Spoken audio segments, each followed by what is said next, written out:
This is WKYT This Morning.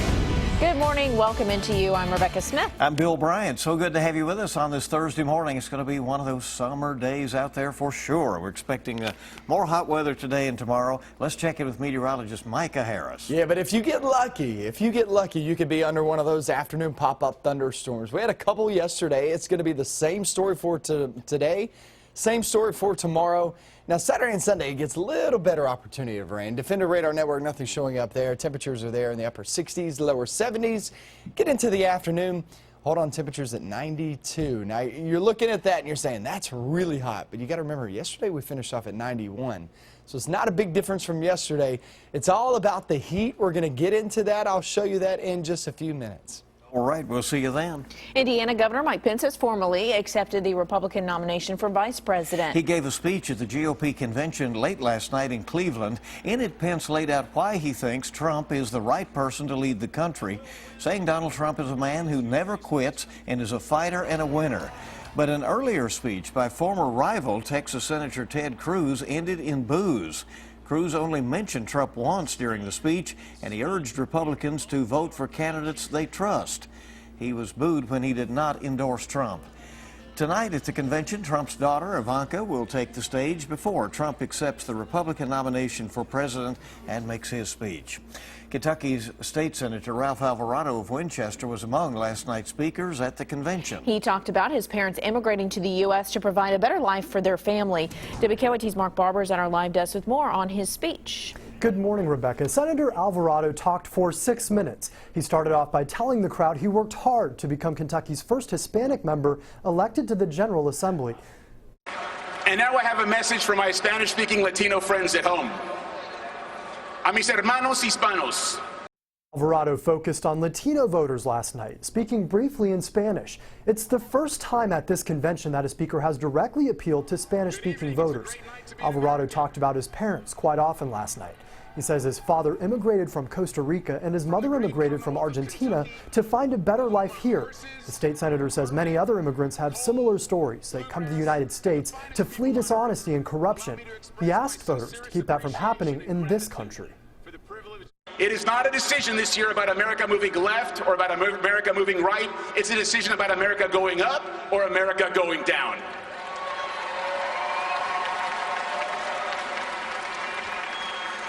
And by protecting the American dream, we can make America first again. Alvarado went on to say that he thinks there's only one candidate who can do that, and he asked Latinos to vote for Donald Trump in November. From the live desk, Mark Barber, WKYT. Mark, thank you. And as for Trump's Democratic rival, Hillary Clinton is expected to announce her running mate tomorrow. The Democratic National Convention is next week in Philadelphia. Investigators have released their findings about a soldier's death at Fort Campbell. Michelle Chamberlain is at our alert desk with details on this. Army investigators say that the 101st Airborne Division soldier's death last year at Fort Campbell was preventable. The Leaf Chronicle of Clarksville reports that before the fatal shooting of Specialist Kevin Rodriguez, a soldier failed to account for his possession of live ammunition. The report also says unit leaders failed to conduct ammo checks. Rodriguez was taking place in what was supposed to be a blank fire training exercise. Now another soldier fired at Rodriguez, striking him twice in his chest protector. A third shot hit Rodriguez, killing him. Now, the name of the soldier who killed Rodriguez was censored publicly. Those documents were obtained under the Freedom of Information Act. Michelle, thank you. After a major tech meltdown, Southwest Airlines says it had teams working through the night to try to restore its computer systems. Hannah Daniels has the latest on this, really what was a travel nightmare and what Southwest passengers need to know now. Travelers flying on Southwest today are being told to check their flight status and arrive at the airport early, after a computer glitch Wednesday forced the airline to cancel and delay hundreds of flights, leaving thousands stranded, and frustrated passengers dealing with long lines. We've been here for almost an hour and a half, 2 hours, and the line was all the way to the other side of this building. For 3 hours, travelers couldn't check in for flights online or buy tickets. And at the airport, people had to be checked in manually. I was trying to get online and check into my flight, and the entire website was down, the app was down. I called my sister, who's back in Kansas City, and asked her if she could check the website and see if it was working, and she said it just kept spinning. In a statement, the airline says in the afternoon it began experiencing intermittent performance problems with several technology systems. Overnight, the systems were gradually being restored. The airline took to social media assuring passengers they can rebook flights, but for wary travelers, packing their patience has not been easy. They can't get me home tomorrow on Southwest, so I just actually canceled my ticket and I'm going to book up with another airline. Southwest says it could take a couple of days to resume normal operations. Hannah Daniels, CBS News. And the airline says there will be longer than usual lines at airports this morning. Police have charged a woman who they say stole more than $1 million from a Jessamine County business. 65-year-old Joyce Minton was the bookkeeper for Clark Tool and Die. Police say she embezzled the money over an 11-year period.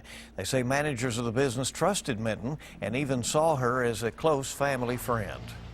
The office manager was in charge of keeping the books. The office manager was in charge of writing the checks. And that's why, what we found is that she was able to hide it for so long. Police charged Minton with theft. They also charged her son, Aaron Warren, who worked for Clark Tool and Die as well. Police say he used company money to buy an engine for a race car. State police arrested a man they say menaced one of their troopers. They say Jeffrey Duncan's car pulled up behind an off-deputy trooper's car in Lawrenceburg and then started following him. Police say Duncan tailgated the vehicle, even flashed his high beams for a couple of miles. When the trooper stopped at a Walmart, they say Duncan followed him inside and the two got into a fight. Duncan now faces multiple charges, including menacing, resisting arrest, and disorderly conduct. Police have arrested a man they say led them on a chase with 5 children in the car. The Laurel County Sheriff's Office says he tried to pull over 23-year-old Brandon Fouch on Ravenswood Circle. They say he wouldn't stop and led them on a chase. At one point, police say speeds reached 60 miles an hour in the neighborhood. They say Fouch finally stopped. Police say his wife, his 5-month-old child, and 4 other children were in the car with them. Fouch faces multiple charges, including wanton endangerment. 5:07 is the time now on WKYT this morning. A symbol of our nation proudly displayed in a Lexington neighborhood has been vandalized.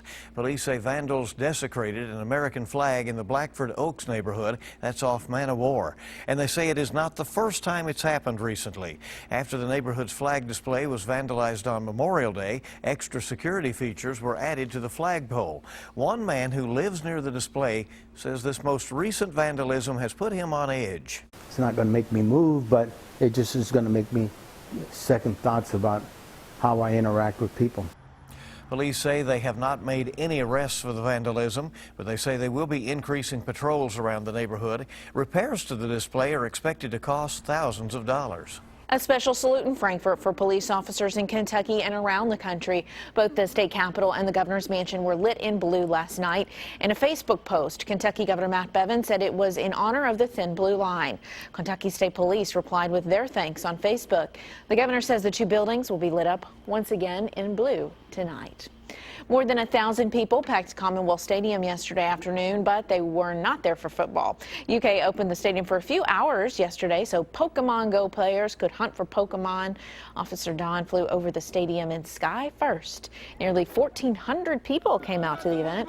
Problem was, for a lot of folks, the game's server problems meant they couldn't actually get the app to load. That's been a common issue since the game's been launched. Once it did start working, there were Pokemon all over the field. People say that came out said it was a cool experience just to be out there on that field. Looks like they were having some fun with the Pokemon. Seemed to enjoy. They brought the Wildcat out, and everybody, they had a good time over there. Yeah. They're going to do one at Churchill Downs, it sounds like, coming up. Ah. So this is Very the nice. thing right now, huh? 5:09 on WKYT this morning. We're just getting started here on your Thursday. Well, today's a pretty yummy national day. We'll hear more about National Junk Food Day. Oh, this is the last thing I need. This first thing I need early in the morning, some high temperatures out there for today, tomorrow, Saturday, Sunday. It's all about the heat. We're going to go over that, and I'm also going to discuss when you can start to see storms back in the forecast. That's coming up. Now, your zone-by-zone forecast with meteorologist Micah Harris.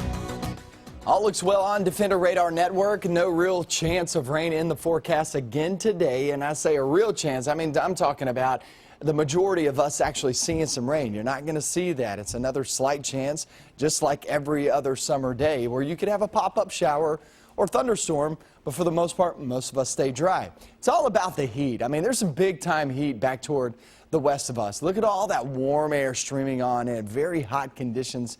Heat index values over toward the Mississippi Valley region, 100 to 110 for most locations. For us, it's going to be right around 100 today and for tomorrow, too, as that low pressure system gets a little bit closer to us for the weekend. And the weekend is your best chance of rain as that pressure kind of glides into the Ohio River Valley. Right now, upper 60s, lower 70s. Pretty nice start outside. It really doesn't feel all that bad. And it's one of those days like yesterday where if you actually get under one of these showers or thunderstorms, you're one of the lucky ones, because it's going to be another warm day in store. We reached 91 degrees yesterday here in Lexington. We were there around 90 degrees for all locations yesterday, and we're going to be there again today. 92 showing up there toward the afternoon with that mixture of sun and clouds. And like I said, a pop-up thunderstorm or two is possible, but it's not likely. Most of us stay actually dry. Let's talk about your day tomorrow, and it's pretty much the same story. Today and tomorrow, kind of carbon copies of each other. Trying to make some plans, take off, enjoy. The rain does not last long, so it's one of those things that pops up, stays over you for, what, 20, 30 minutes, and then it moves on. Most are dry with heat index near 100 degrees.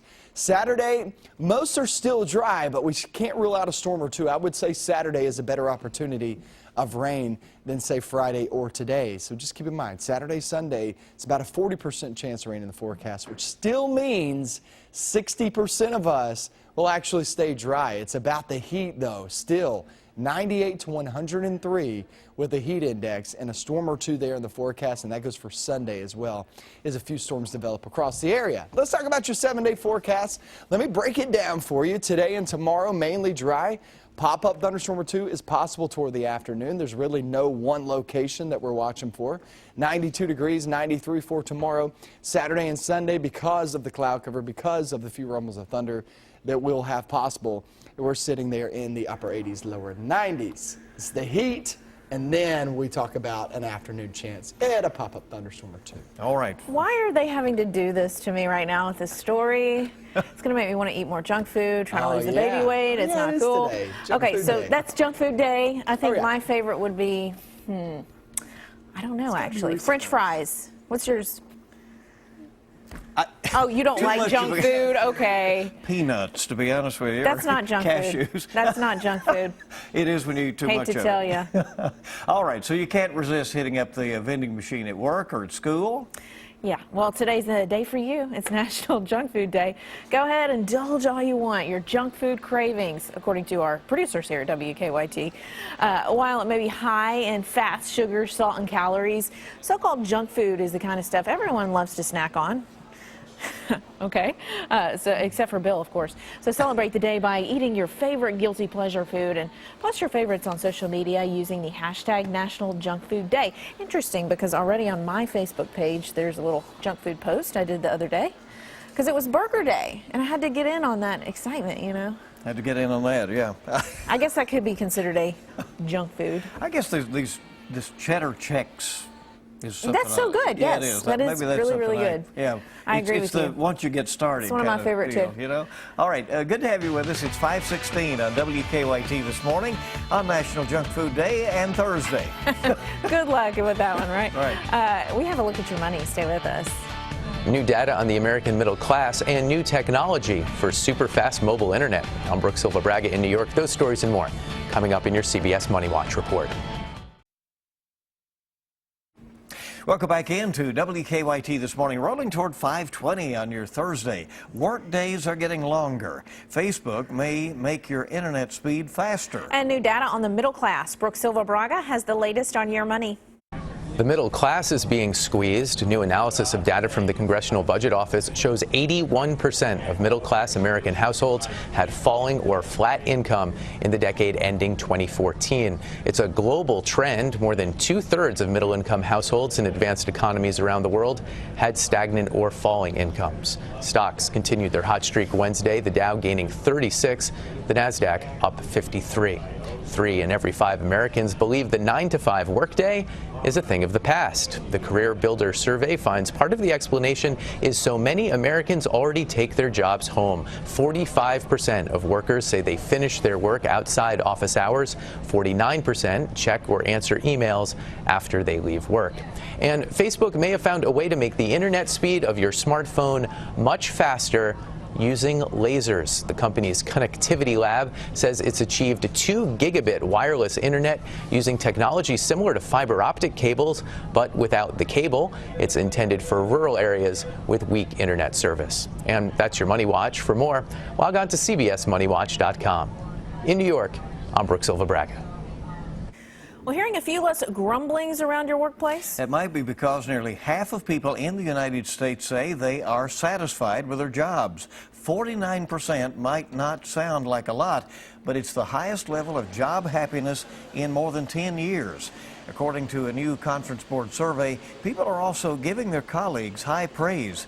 Nearly 60% of Americans say the people they work with are great and the actual job they do is interesting. It's not all rosy and shiny, though. Some Americans still have their work complaints. At the top of the list, how companies handle promotions. Also, more than 75% of people say they have problems with their company's bonus plans and performance review process. That's interesting. Overall, some satisfaction. The workplace is like your second home, so it's good if you can enjoy it. You got it. 5:22 now on WKYT. We have a lot more news coming up for you on your Thursday. Sports is up next. The football season's 44 days away now for the Cats, and one guy who just cannot wait to get out onto the field is Courtney Love, the transfer from Nebraska. Jacob Tamme about to start his 9th year in the NFL and the newest induction class into the Kentucky Hall of Fame. I've got those names for you coming up next.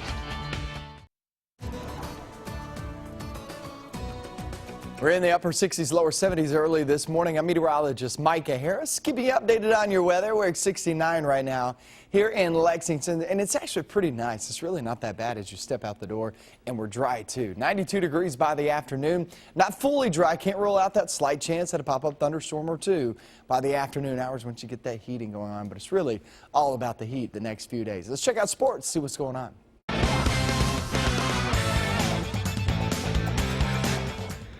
The UK defense needs some players to step up at linebacker this fall, and among them is Courtney Love, the transfer out of Nebraska. Love could end up playing a key role at the middle linebacker spot that was held down by Josh Forrest last season. He sat out last year, and he knows there are many who will overlook Kentucky. I loved when people underestimate you, because that gives you a chance to really get underneath them and hit them in the mouth. That's a big thing, I think, what our team is going to be.